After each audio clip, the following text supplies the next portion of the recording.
The message given to us by God today is in Genesis chapter 39, verses 1 to 6.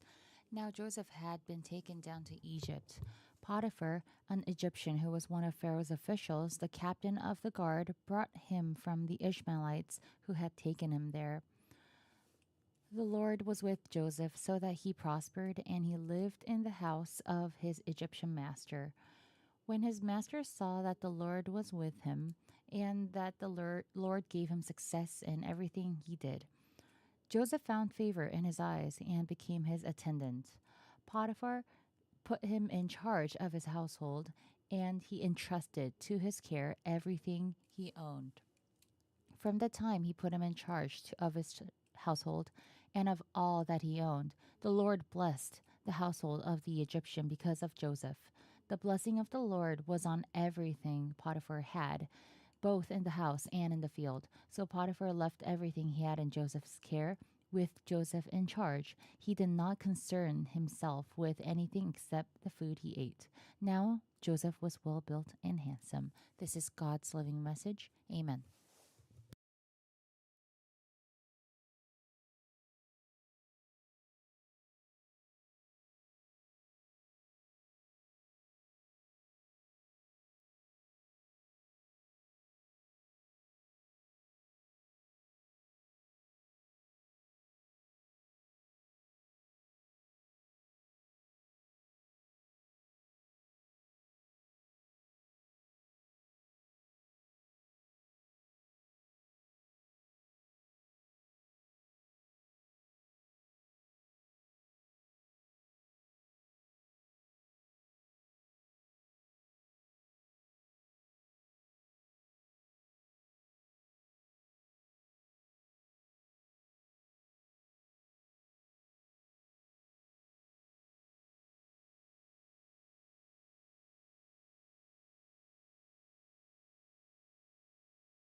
Shalom.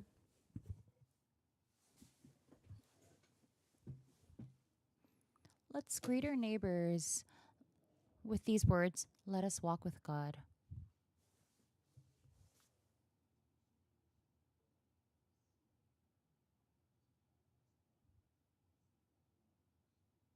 Today is the last day with this series. We've been repeating the same message over and over again since the beginning of 2026.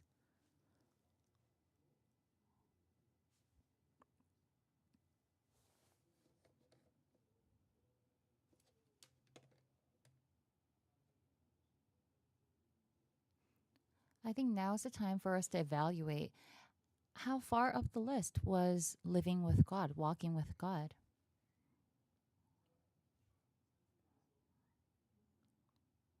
Life keeps on returning to solo survival mode. It is one of our defense mechanisms. But I want us to evaluate where it ranks, where walking with God ranks among our resolutions, because we have a lot of New Year's resolutions, including exercising, success, diet. And I would like us to ask ourselves which rank is walking with God for this year.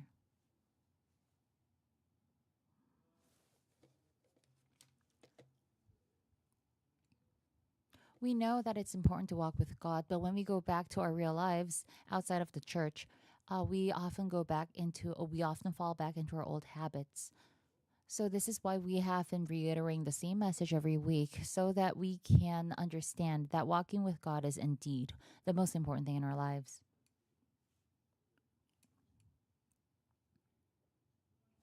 When we look in the Bible, there are many, many characters. There has been a scholar who counted all of the characters that uh, appear in the Bible and has said that there are 2,197 characters. This may be accurate with a few differences. There might be more, there might be less, but it is true that many names do appear in the Bible. We don't know them all because the figures in the Bible, there's a difference in the amount of space and mentions allocated differently. And I used to think that the difference in these allocations must mean that certain people are more important. But just because someone else's story appears more in the Bible, it does not mean that person is more important. However, through those stories, God clearly wants to make something known, wants to emphasize something, wants to make us remember something. So there is something. So when we look at the Bible, we encounter many figures who occupy many, many pages and chapters. And we should probably pay more attention to them because there must be a significant story there or a long story there. One of the figures who occupy a lot of these chapters is Joseph. His story is recorded from chapter 37 to chapter 50. And there are 13 chapters that are dedicated to Joseph's life story alone. In the case of Gospel of Mark, it records about 3 years. And within those 3 years, there's about 40 to 43 main figures who appear. This is a story covering 3 years. And even in that short period, the number of main figures who appear is around 40. But what about Genesis? Genesis contains thousands of years of history. And there must have been so many forefathers of faith during that time. But 13 chapters out of the 50 chapters in Genesis are related to this one person, Joseph. Let's say we compile the history of our church and we write a 500-page history, but 130 pages are surprisingly about me, Pastor Jun Chang-hee. Would you be happy about this? No, that would be a serious imbalance.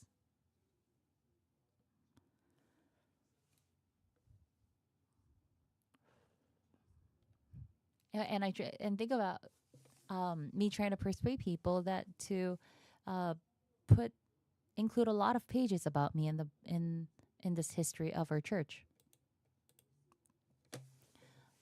But Joseph, his story took up 13 chapters of a 15 chapter book. And the story of Joseph in this Bible was, in our Bible, was written with that kind of an imbalance. It was not to include more of Joseph's life. It was not to emphasize the importance of Joseph's life. It is just because God had that much more he wanted to say. So through Joseph, God wanted to make one thing absolutely clear and remembered, which was that the Lord was always with Joseph. God was with him. All of the stories that have to do with Joseph also have God alongside him. Later in Acts, just before Stephen was martyred, there is a scene where he gives his final sermon. And in that sermon, he speaks about Joseph. Uh, Let us read Acts 7:9 together. Because the patriarchs were jealous of Joseph, they sold him as a slave into Egypt, but God was with him. So, the main point that people have to remember at the end of Joseph's story was that God was with him. Joseph was thrown into a pit. He was sold as a slave. He was imprisoned.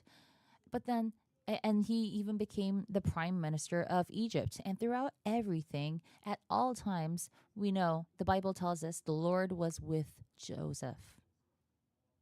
So the question is, was I with God?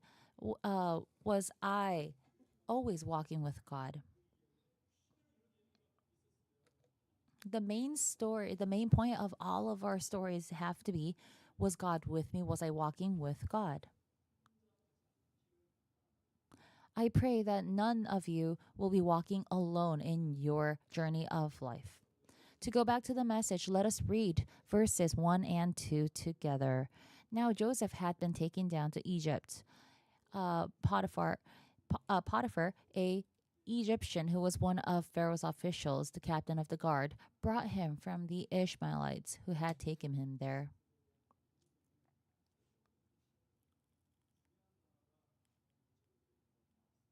There was a key word in the first verse. He was taken down to Egypt.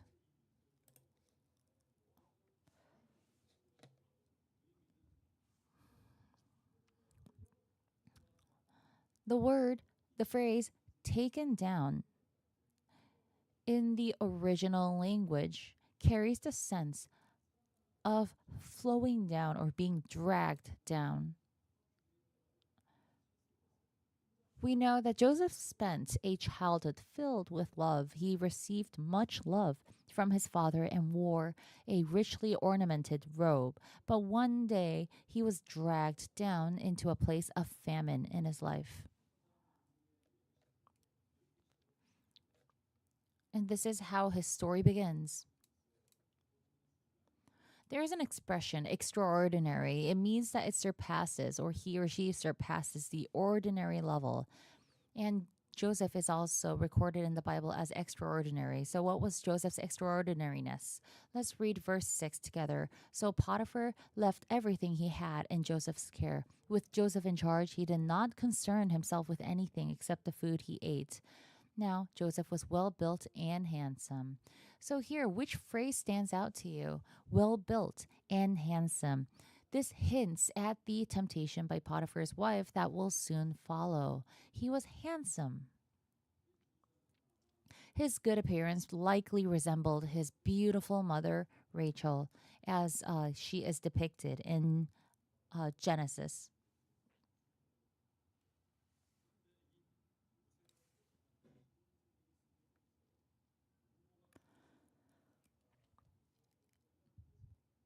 In the Bible, when it says Joseph was well built and handsome, it might not just be an expression of appearance.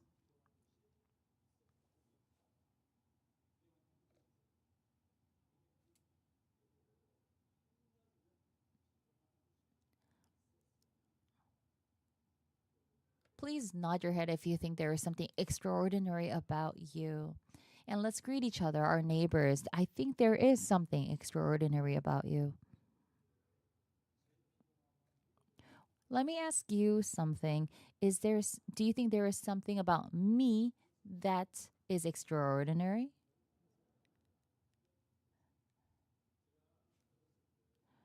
When I was young,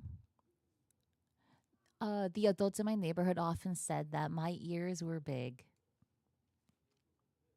When I lived in Daebudo, a lot of the adults would always greet me by saying, "Oh, this little one has big ears." I mean, now my ears are normal size, but back then it must have been pretty big.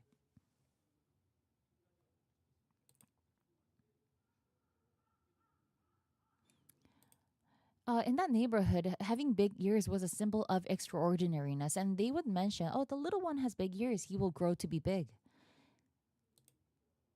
And that blessing stayed with me that I would become a great person, a big person. So as I grew up, I lived thinking that my ears are big because I wanted to be an extraordinary person.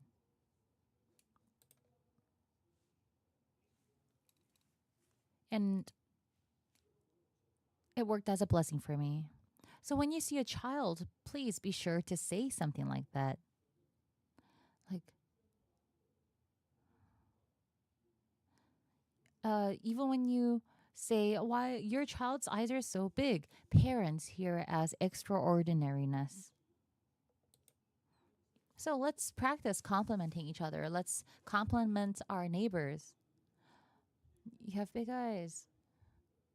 This is not just about appearance, this is about extraordinariness.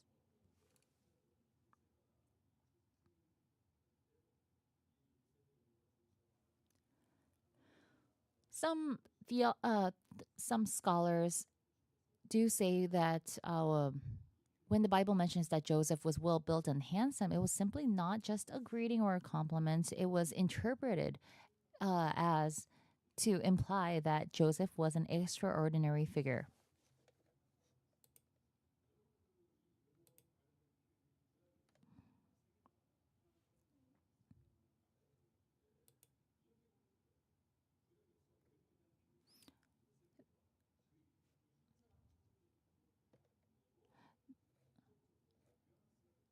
There aren't a lot of mention about appearance in the Bible. There's three characters. There's Joseph and David, and there is one person who is subtly mentioned.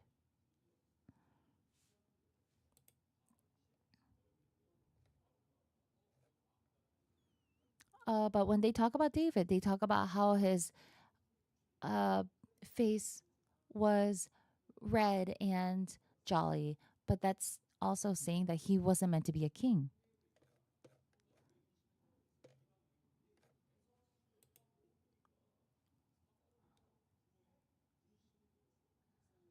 Jacob as well. It was implied that he didn't have hair and he wasn't masculine enough.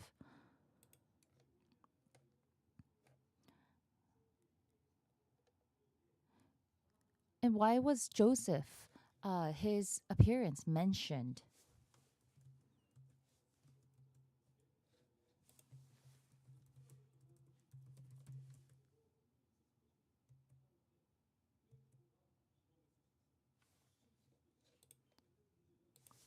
So everybody has something extraordinary. You must have had it as well. At the very least, your determination might have been extraordinary. But the problem is that these talents, plans, and resolutions I have, when they meet problems, they are swept downwards regardless of what I do.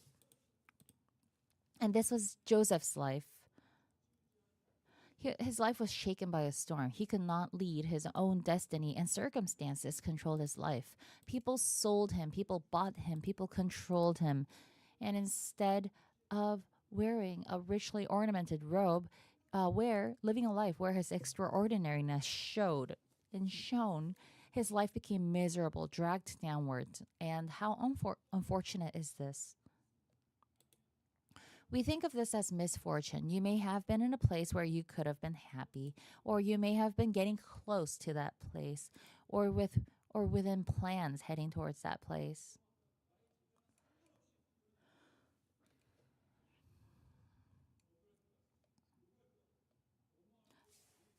But if you were dragged down and ended up, and if you ended up in a place of problems, how would you feel? I think I would become angry and curse and resent. And I would think, why is this happening to me? And today's scripture describes this situation simply with the words Joseph had been taken down to Egypt. And his life became something that just flowed, not by his active decisions. This must have been a great wound, a great injury to Joseph. Because there was a reason he was dragged down like this. He was hated and abandoned by his brothers. He was sold as a slave to Ishmaelite merchants. And the greatest wounds might sometimes come from those who are closest to us. Even small things that wound deeply. But the situation that Joseph was put in was a very big thing. It probably wounded him even deeply. Joseph's home was a time of abundance with brothers. The household was rich. He had many brothers. He had a loving family. But he experiences famine in his life because of these brothers. And to me, sounds like a contradiction. But what was the real contradiction in Joseph's life? The contradiction was that even though the Lord was with him, he was still dragged down.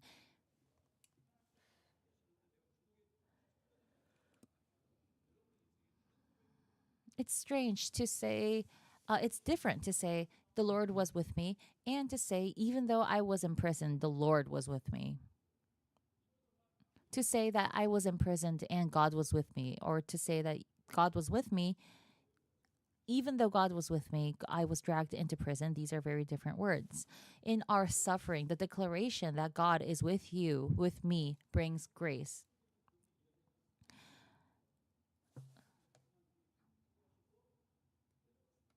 But the Bible says something else. The Bible tells us that even though God is with us, we may be thrown into darkness, into difficulties. So, what is this? What is God trying to tell us? What is God trying to, uh, why is Joseph's story so significant in our lives? What is God trying to say through Joseph? From Genesis 37 to 50, it is a story of how God is still with us.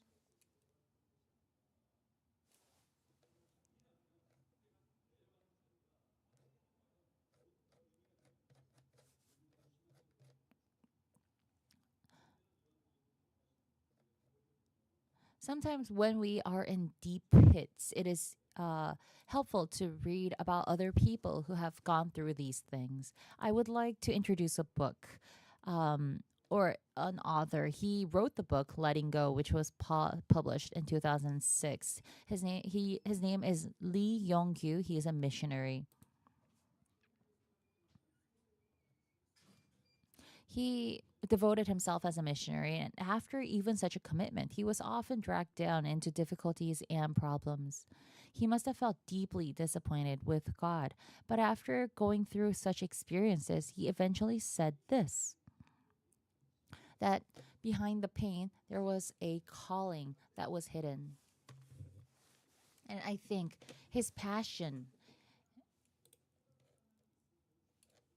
gave him an idea of a calling. Sometimes the places we're in, the places in which we hurt, is what gives us determination and commitment. I would like to introduce one more person. In 2013, the Time magazine selected the 100 most influential people who move America, and number one was a woman named Oprah Winfrey. This was an interesting result because the number one person influencing America was not the president, not computer geniuses like Bill Gates. It was Oprah Winfrey, a TV talk show host. How great was her influence? If Oprah Winfrey visited a struggling orphanage and said just one word that help was needed, the next day tens of millions in donations would come in. If she said one word that she was moved by a certain book, that book became a bestseller. So where did her influence come from? She was born a mixed race child. She was born out of wedlock. She was poor. At 9 years old, she was sexually assaulted. And at 14, she gave birth and became a single mother. And that baby died after 2 weeks. And to overcome that shock, she began using drugs and spent years abusing drugs. That woman was Oprah Winfrey. And what caused her to move from the worst life possible to the best life?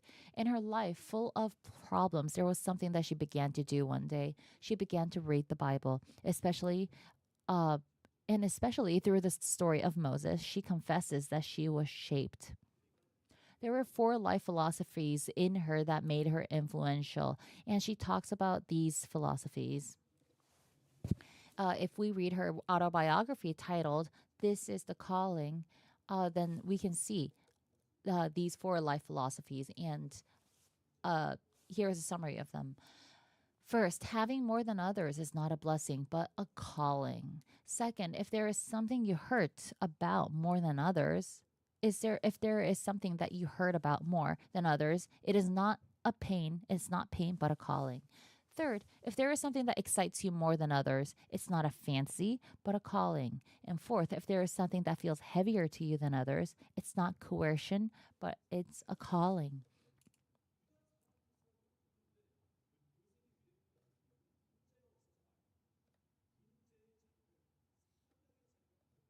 So Joseph was the same way. Joseph was pulled down into these difficulties, but he took it as a calling and he succeeded in all of them. Joseph was sold as a slave, but that was in that place of problem, there was influence. Even when he was imprisoned, there was influence. When we are put in places of problems, we become a slave. We become servants. Most problems are like that. But for Joseph, it did not. It wasn't like that. Let's read Genesis 39:5 together. From the time he put him in charge of his household and of all that he owned, the Lord blessed the household of the Egyptian because of Joseph.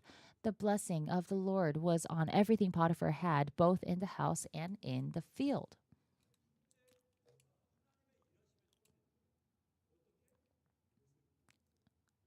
So the blessing on the Lord was on everything Potiphar had, both in the house and in the field. And how was this able to happen?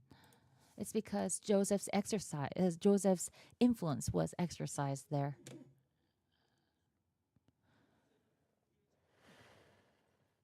Problems make us small. Problems make us discouraged.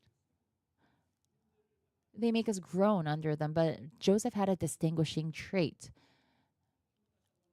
And let us repeat this together. When we have problems, turn them into ministry.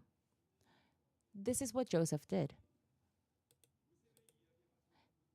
What's the last part of Joseph's story? There was a tremendous famine that struck Joseph's era. The famine did not lessen at all. It didn't even decrease a little out of the 7 years. Not a drop, a single drop of rain fell. But the people who are next to Joseph, who are living with Joseph at that time, did not live as if in famine because of Joseph. What would you do if there was a famine? Joseph was able to turn that famine into ministry. He confronted his famine as ministry, and it was not an obstacle for him. He was able to loosen the bondage of famine and make it abundant. If you have problems in your relationships, in your family, with your child, d- uh, if there are problems in the world that make things difficult for you, don't leave it alone. If you leave it alone, it is famine. If you run away, it is famine. But turn it into ministry, and the bondage of this famine will be loosened. But once we get through it, then our ministry has been achieved. This is not so our attitude towards problems should be that it's not a problem, it is ministry. Like Joseph, he was betrayed and wounded by his close brothers and his close people. And a lot of the suffering he endured was strange because we believe that God was with him. And most people cannot understand how such things can happen when we believe in God. However, Joseph understood it all himself. He was able to understand it. It is amazing. And this is not because he was open minded and accepting of everything, he just came to understand. If we look at Genesis 45:5, Joseph says this to the brothers who sold him. This is when he meets his family during the famine.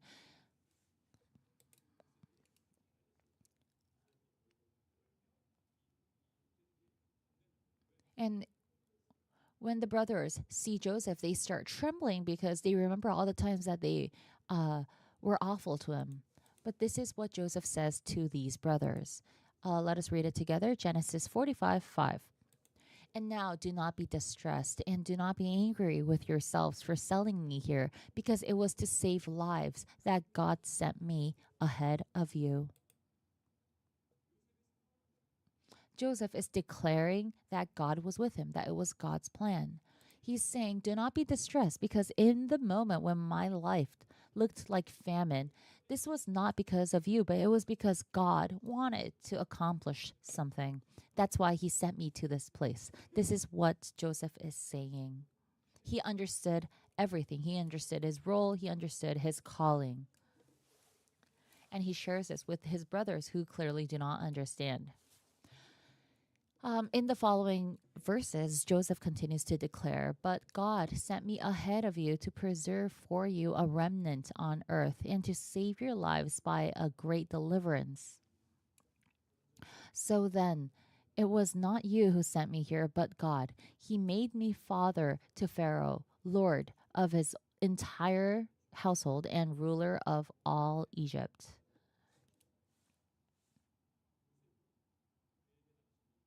Joseph didn't see this awful life that came upon him as famine. He saw it as ministry. In the problems that we face on a daily basis, I bless you to make such a declaration. The one who sent me here is God. Let us be able to declare that. All problems can become ministry because God is with us. The Bible summarizes Joseph's ministry like this: he prospered.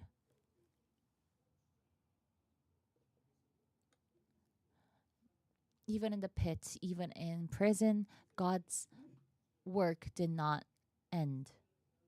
How did prosperity come to Joseph?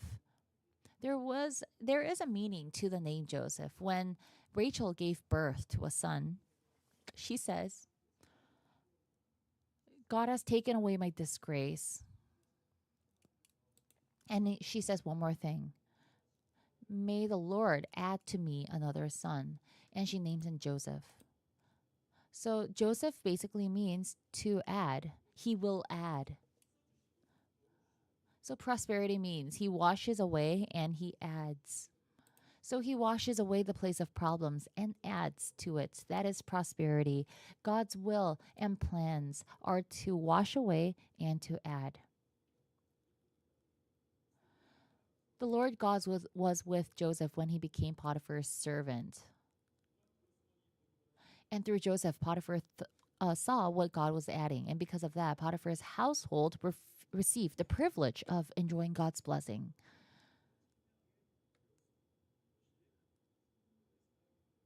And in Potiphar's house, which was the center of idol worship, uh, the they came to participate in God's blessing because Joseph entered that household. And in the end, the bondage of famine in the land of Egypt and in the world was broken through Joseph. We have a lot of problems in our lives. There is famine in the world. We have problems in our house with friends, with family members. And if we just leave them alone, it becomes famine. But I want us to ask ourselves, what are we fighting now? Are we fighting problems right now, or are we ministering?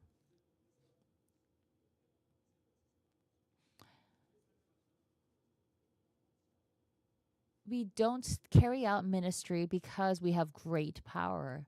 The problems we face in life, though, are never insignificant.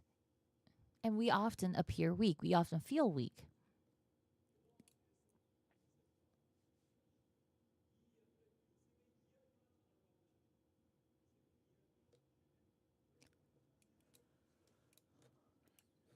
In Joseph's name, I hope to see our names within it too,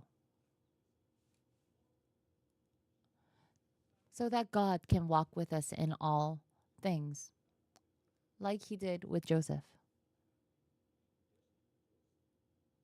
There is no problems if God is with us.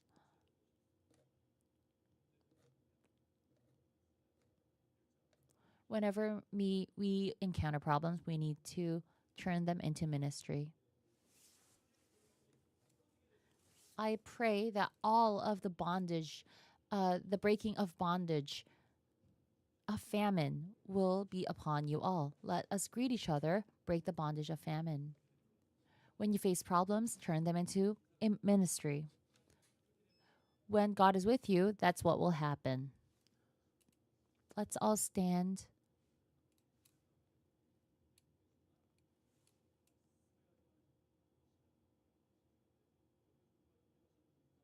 and let us greet each other one more time.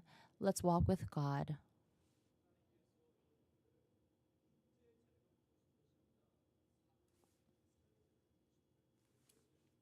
God has put us into the midst of our ministry. And all we have to do is keep our eyes on God and break through the bondage of famine. Let us sing together.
The message given to us by God today is in the Old Testament, Genesis chapter 39, verses 1 to 6. Now Joseph had been taken down to Egypt. Potiphar, a Egyptian who was one of Pharaoh's officials, the captain of the guard, brought him from the Ishmaelites who had taken him there. The Lord was with Joseph so that he prospered, and he lived in the house of his Egyptian master. When his master saw that the Lord was with him and that the Lord gave him success in everything he did, Joseph found favor in his eyes and became his attendant. Potiphar put him in charge of his household, and he entrusted to his care everything he owned. From the time he put him in charge of his household and of all that he owned, the Lord blessed the household of the Egyptian because of Joseph. The blessing of the Lord was on everything Potiphar had, both in the house and in the field. So Potiphar left everything he had in Joseph's care, with Joseph in charge. He did not concern himself with anything except the food he ate. Now Joseph was well built and handsome. This is Living God's message. Amen.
Shalom.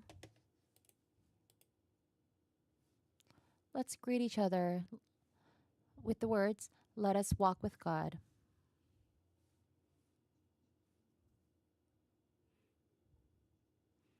We have been talking about walking with God in this series sermon since 2020, the beginning of 2026. And I wanted to reiterate the main message of our sermon series. And I wanted to ask about where would it rank among your New Year's resolutions? Yes, we know that it should be number one, but but outside of the church, when we are living our real lives, we often return to solo survival mode, and this walking with God is pushed from our list of priorities. So, since the beginning of 2026, I have been trying to reiterate this message, walking with God, every week.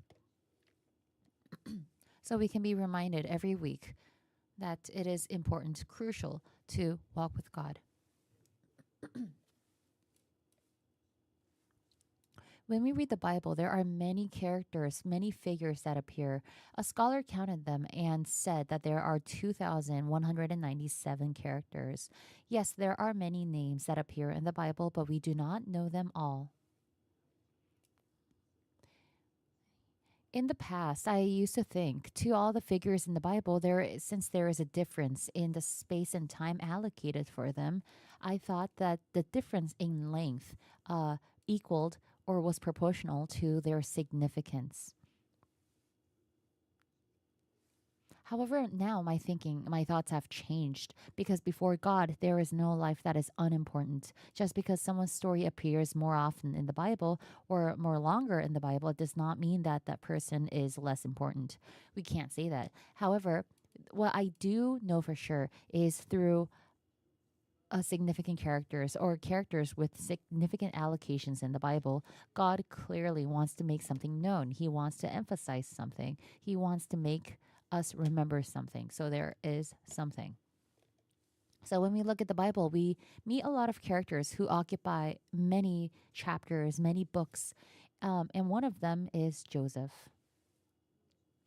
His story is recorded in Genesis from chapter 37 to chapter 50. This is incredibly long. Are you not surprised? In the case of the Gospel of Mark, Mark records about 3 years.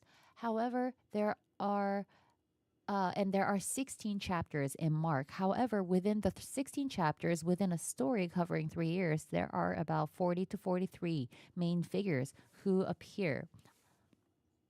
So even in that short period, the number of main figures who appear was approximately 40 figures. However, what about Genesis? Genesis contains thousands of years of history, and how many forefathers of faith must there have been during that time? Yet, out of the 50 chapters of Genesis, 13 chapters are dedicated to one person. Let's say, as a metaphor, we compile the history of our church and we write a 500-page history, but 130 pages are about me, Pastor John Chang-hee. And we would all feel that this is a serious imbalance.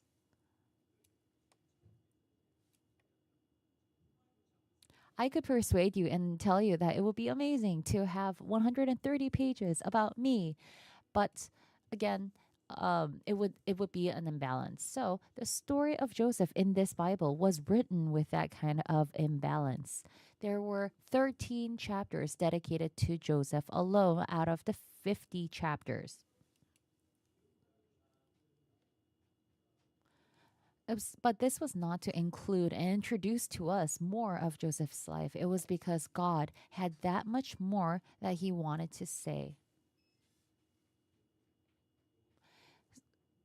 So, what was the thing that God wanted to make absolutely clear and remembered through Joseph? So, whenever we talk about Joseph, there is a main message, and there is a message that I would like to emphasize to you as well. And that is the message that God was always with him. Later in the New Testament, in Acts, just before Stephen was martyred, there is a scene where he gives his final sermon. And in that sermon, he talks about Joseph. Let's read Acts chapter 7, verse 9 together. Because the patriarchs were jealous of Joseph, they sold him as a slave into Egypt. But God was with him.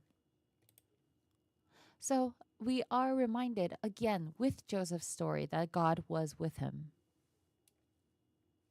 Joseph, in any moment, in all moments of his life, he was never alone. Joseph was thrown into a pit. He was sold as a slave. He was imprisoned. But throughout all of these obstacles, there was one thing that remained the same, which was that at all times the Lord was with Joseph. And I hope that one day we can we can speak these words as a testimony that God was always with us. That God was always walking along with me, with you, with Chang Hee, the pastor. In all moments, I pray and bless that we do not walk alone. We always walk with God. Let us read chapter 1 of today's passage, verse 1 of today's passage. Now Joseph had been taken down to Egypt. Potiphar, in Egypt, who was one of Pharaoh's officials, the captain of the guard, brought him from the Ishmaelites who had taken him there. So the keyword here, which you can see highlighted in yellow on the screen, is the word taken down. He didn't go himself, he was taken down. And the word and the meaning of this word in its original language actually carries the sense of something flowing down or something being dragged down. Joseph spent a childhood filled with love. He received so much love from his father, and he also was given a richly ornamented robe. But one day, there something happened which caused him to be disrobed. He was dragged down into a place of famine in his life. When we talk about special people, we use an expression extraordinary. It means that person surpasses the ordinary level. Let us read verse 6 of today's passage together. So Potiphar left everything he had in Joseph's care with Joseph in charge. He did not concern himself with anything except the food he ate. And now Joseph was well built and handsome. What was Joseph's extraordinariness? What stands out in this verse? We can definitely see that the phrase well built and handsome stands out. So this does hint at the temptation uh, by Potiphar's wife that will soon follow. So he was handsome, and his good appearance likely resembled his beautiful mother, Rachel, as understood from Genesis 29.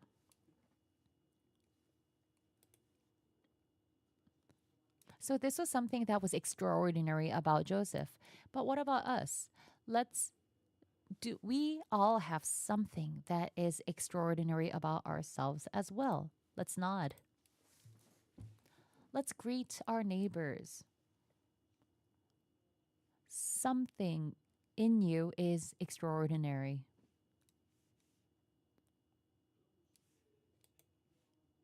What do you think my extraordinariness is? In the worship in our previous sermon, someone from the congregation said that I was handsome, but unfortunately, that was not it. So since I was young, I was told that my extraordinariness was that my ears were big.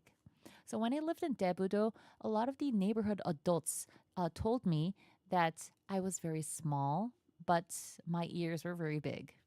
I think it's a normal size now, but back then, for a little child, I think my ears were quite big. And in that neighborhood, having big ears was my symbol of extraordinariness. But there was a blessing that came with it as well.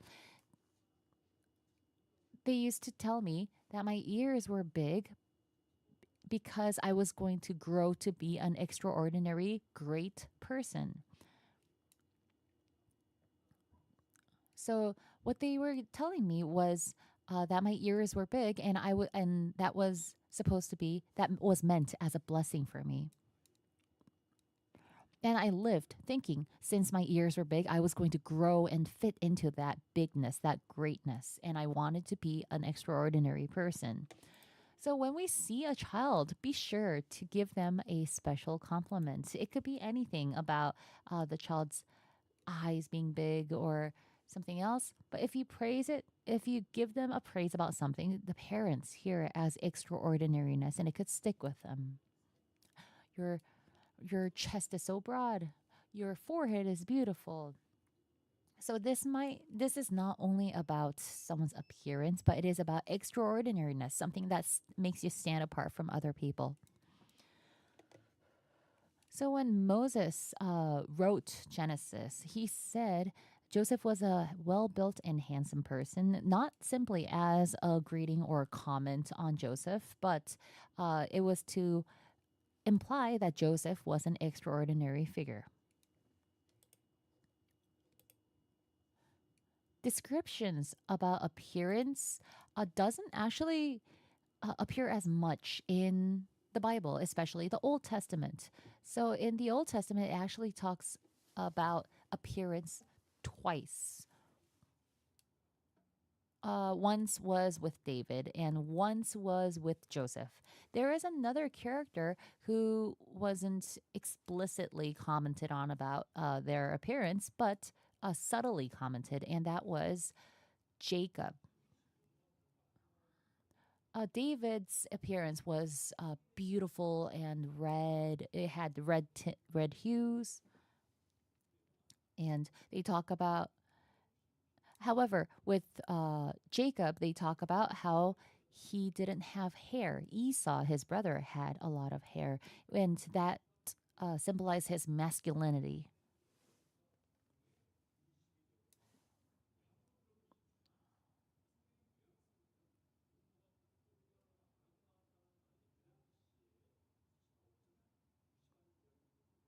So these comments about appearance kind of helps us understand what kind of position these characters were in.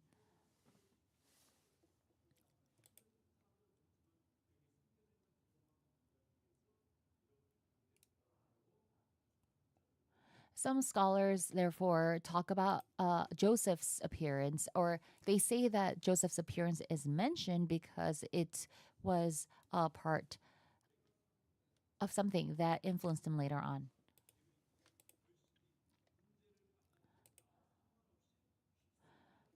But it still lies as truth that Joseph was an extraordinary character. And whenever there are problems in our lives, we have our talents, our plans, our resolutions are often swept down, regardless of what I am, what I think, or what I do. And that was Joseph's life. His life was suddenly shaken by a storm. He could not lead his own destiny, and circumstances, external circumstances, controlled his life. People sold and bought him, controlled him, they abandoned him. He was wearing a richly ornamented robe. He was living a life where his extraordinariness shone through happily. However, one day his life became miserable.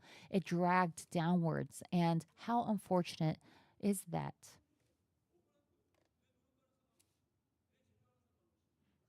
Regardless of my talents, of my actions, my behavior, uh, we could be dragged into these possessions as well. And as we have established, uh, Joseph was taken down to Egypt passively. It was not his determination to be taken to Egypt. And we often think of this as a misfortune. We can be in a place where we can be happy, or we might be getting close to that place, or have plans heading to that place.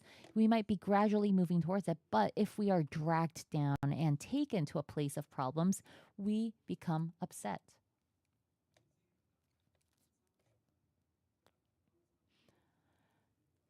Joseph was also taken to this place uh, by the people closest to him. It must have been a great wound to Joseph. There was a reason he was dragged down, and it was because of the people near him. He was hated and abandoned by his brothers, and his life, because of this, changed completely.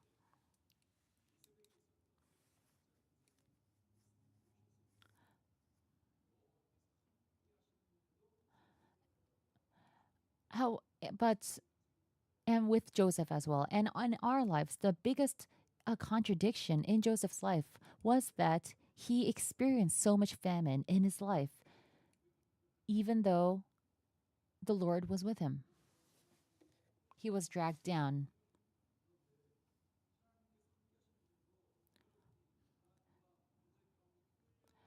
Thinking that we have these issues, we are dragged down, we are imprisoned by our problems, even though God is with us, this actually challenges us.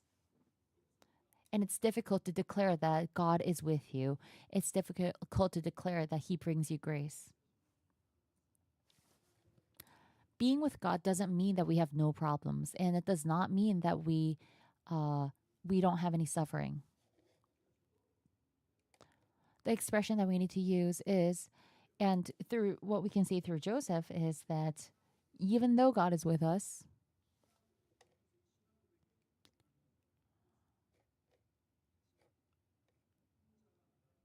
we are not alone. We are with God.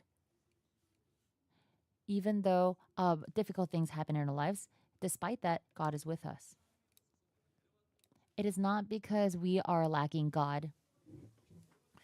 We're not taken to these places of problems because we are lacking God and we're without Him. God is aware of our problems, and to understand why such things happen, we can turn to other characters uh, test who have testified to these experiences. I would like to introduce an author of the book Letting Go. It was published in 2006. He was a missionary named Lee Yong-kyu. He devoted his entire life as a missionary. However, even after making such a decision and commitment, he writes that he was often dragged into many difficulties and problems. So he must have felt deeply disappointed with God. However, after experiencing such hardship, he eventually said that behind the pain that there was a calling for him.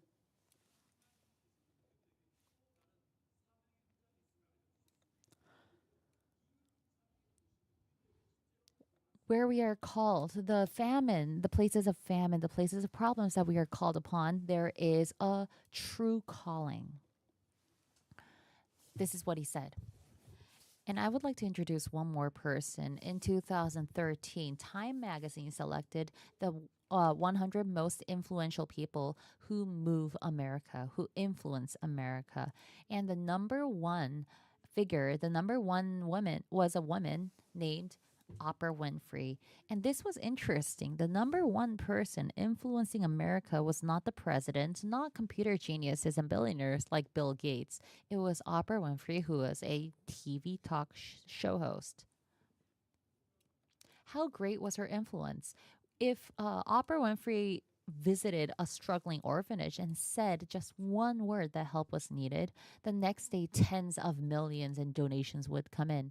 If she said just one word that she was moved by a certain book, that book became a bestseller. So, where did her influence come from?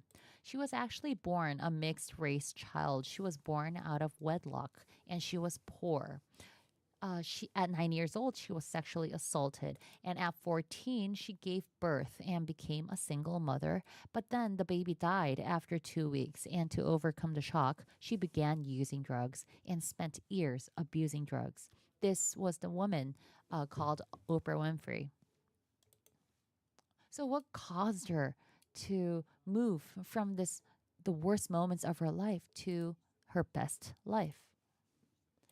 In her life that was riddled with problems, there was something she just began to do one day. She began to read the Bible.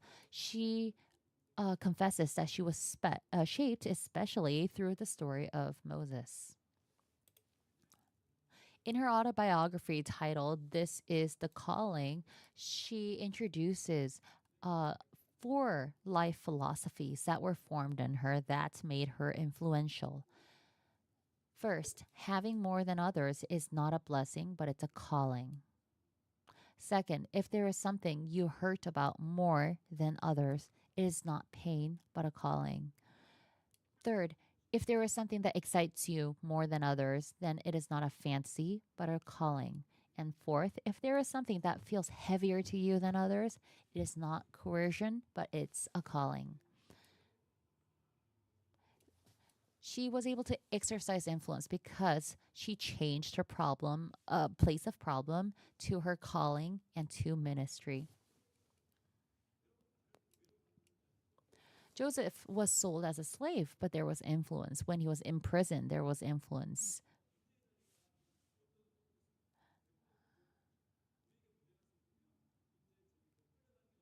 Often, when there are problems that we encounter in our lives, we are pulled by these problems. However, Joseph was not like that. Let us read verse 5 together. From the time he put him in charge of his household and of all that he owned, the Lord blessed the household of the Egyptian because of Joseph. The blessing of the Lord was on everything Potiphar had, both in the house and in the field. So Joseph was put in this position of work, of slavery, of imprisonment. However, he didn't take problem with that. He used it for his ministry and used it as a place for the Lord's blessing. There is something here that God wants us to know. Problems make us small. Problems make us struggle. However, like Joseph, when you meet problems, we need to make them into ministry. Let's repeat this after me. If there is a problem, make it into your ministry. That's what Joseph did. He took his problems and found the Lord's calling within it. Do you remember the last part of Joseph's story? There was a tremendous famine that struck the entire era, and the famine didn't lessen or wasn't reduced at all. For the entire 7 years, not a drop of rain fell. But the people who were beside Joseph at that time did not live as if in famine because of Joseph. What would you do if there was famine that struck you? Joseph turned his famine into ministry. He confronted the famine as his work through God. And in the midst of this famine, he was able to control and loosen the bondage of famine. Was able to make it abundant. If you run away from your problems, if you remain in it passively, then it is a famine. However, if God is with you, then the bondage of these famines can be loosened. Joseph was hurt. And he was betrayed. He was wounded by the closest people in his life. His suffering doesn't seem like something that a person with whom God is with should endure. For us, being sold as a slave is not a situation which we can understand. Going to prison and suffering is something we can't understand, but Joseph was able to understand it all himself. If we look at Genesis 45, uh, this is a story of when Joseph's brothers come to see Joseph because of the famine, and they are trembling in front of him because they remember what they have done to Joseph years before. And in chapter 45, verse 5, Joseph says this to his brothers who sold him. And now do not be distressed and do not be angry with yourselves for selling me here, because it was to save lives that God sent me ahead of you.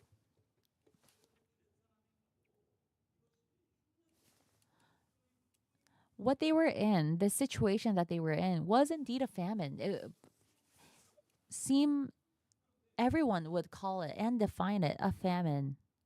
But for Joseph, he is able to declare that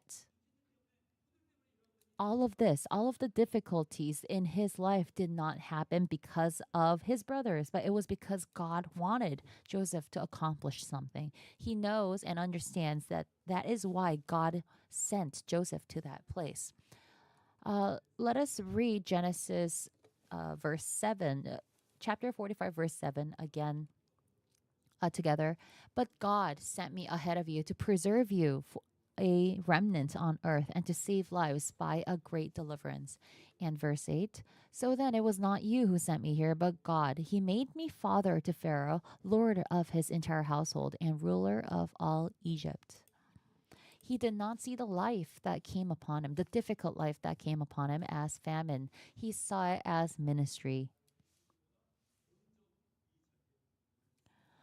He declared that God was the one who sent him here before, ahead of his brothers. And I pray that we all be able to uh, confess and declare the same things. Whenever we face problems, we need to turn them into ministry and discover our calling within those problems. And all of this was possible because Joseph walked with God. And it is possible for us if we walk with God.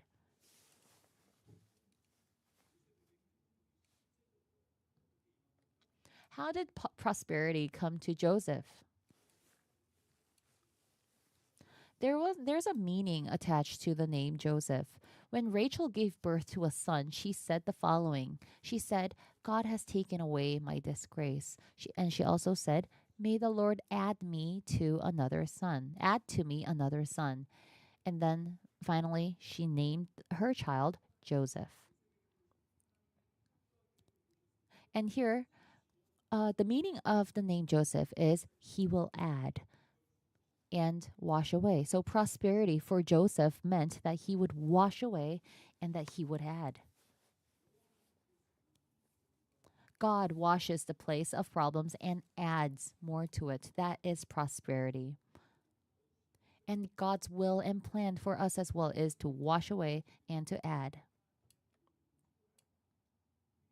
The Lord God was with Joseph when he became Potiphar's servant. And through Joseph, Potiphar saw what God was adding to him. And because of that, Potiphar's household received the privilege of enjoying God's blessing. And this was them, and everyone participated. Everyone was able to prosper in blessing. And this is the ministry of a believer. So, are you in a place of problems? Then turn it into ministry. Become the bearer of the Lord's blessing. Our world is a famine. If this present situation is not famine, then what is it? There is something that we need to ask for ourselves. We could look around and everyone is fighting their own problems right now. But we can look at it differently. The problems that we have in family and relationships with friends, these are famines if we just look at them as problems. However, if we change our perspective and think about whether we're fighting these problems or if we're carrying out duties of ministry. Are we just groaning passively under our problems or are we carrying out duties of ministry? We are weak, but it's not because we have, and it is not because we have great power that we carry out ministry work. The problems we face in life are never insignificant. However, we make those problems into ministry not because our strength is great, not because we are extraordinary, but because God is with us and He gives us the strength. He blesses us with prosperity. I want you to put your names in and finish the sentence. It is possible because God is with us.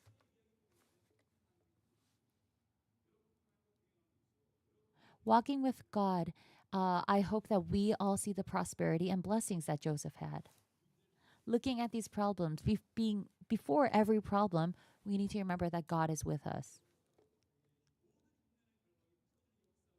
And I pray that in our lives, in our problems, in the midst of our ministry, I pray that there will be a breaking of the bondage of famine. And let us say again, when you face problems, turn them all into ministry. And when God is with you, there is no problems. And let us all stand up together. And standing, let's greet each other. Let's walk with God.